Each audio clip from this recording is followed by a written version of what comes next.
New York Times reported that Stacey Abrams, as a college student, participated in a demonstration where she burned the then Georgia state flag. Now, of course, that was the Confederate flag in Georgia.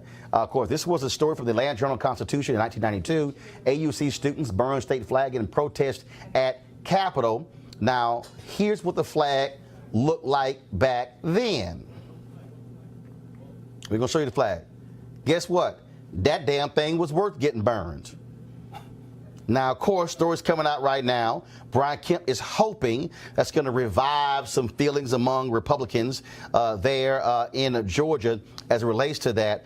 To me, non-story, because I set that sucker on fire today. Well, the problem is if you care about that issue and that's your wedge issue, you were voting for Brian Kemp anyway. Right. So I don't understand why. What I think it really shows is the Oppo research against Ms. Abrams is non-existent or weak or something, because if that's all they've got a huge problem. I mean, in 1992, when she was a Spelman, why would anyone care about that? Well, we care what Kavanaugh said. We care what Kavanaugh said in his yearbook. So flags and Kavanaugh. But that's a false equivalency. We care about what he said. Nick, go ahead. That's a false equivalency. But is it though? Nick, go ahead. Yes, because so what happened with Kavanaugh? He committed an actual crime. Did he? Yes, he was accused of a crime. Okay, He was accused of a crime. Right. There's a difference. And they had a witness, they had evidence, they had uncorroborated. A whole lot of things going on there, and it was a crime that needed to be explored. Her right to protest is protected by the First Amendment. Mm-hmm. That is not a crime.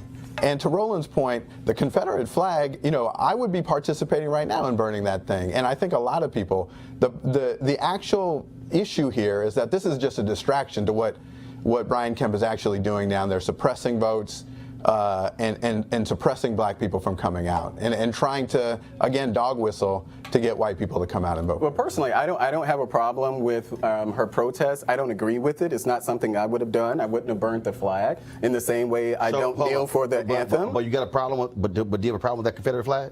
Well, I'm from Mississippi, so our state flag actually has the Confederate symbol. You got a problem with that flag? In our sack. No, I don't.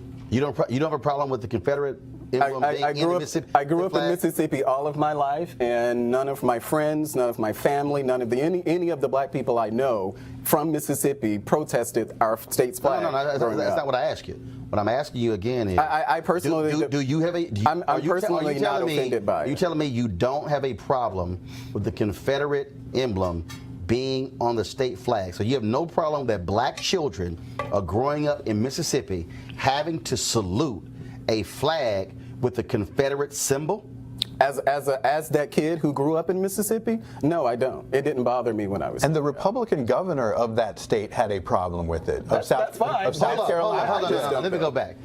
You are a black man in Mississippi. Black man. You have no problem. Black man from the hood in Mississippi. You have no problem with a Confederate symbol being on the Mississippi state flag. It did not bother me then, and it does not bother me now. So you will salute that flag? I don't salute Mississippi's flag. I live in D.C. I don't really salute any flag. Okay. Do you ever go back home for events? Mm-hmm. And when they say stand up, you salute it? I've never been to an event where we've had to stand up there. I was just there for my niece's graduation. But you got no problem with it? It doesn't bother me. If they decided to remove it, it's fine. But I'm pretty indifferent to it. It's not as that kid, and probably the only one on the panel who grew up in Mississippi, I can say that I don't know of the flag being a problem when I grew up.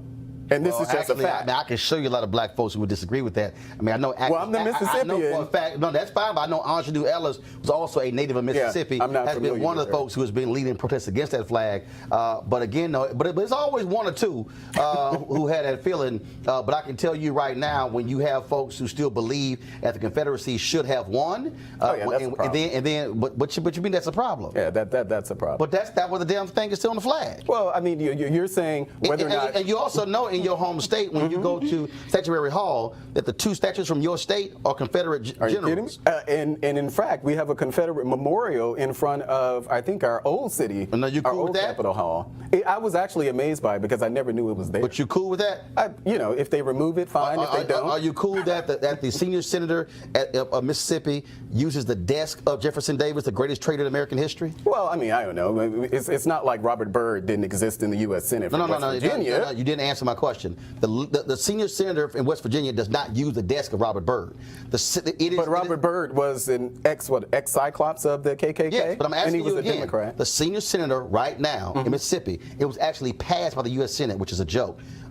That person uses the desk of Jefferson Davis. Yeah, I mean, You cool with that too? That doesn't bother me. Those are certain things. It just doesn't bother me. Okay. What does bother you? Well, it's a lot. We can talk about it, but those things don't. Okay. Those things. I see now why Mississippi still has fundamental issues when it comes because we have great people who are from there. No, actually, I see why you still have issues when it comes to economics. Well, I haven't lived there in about 18 years, Yeah, so that's probably the reason why you left. All right.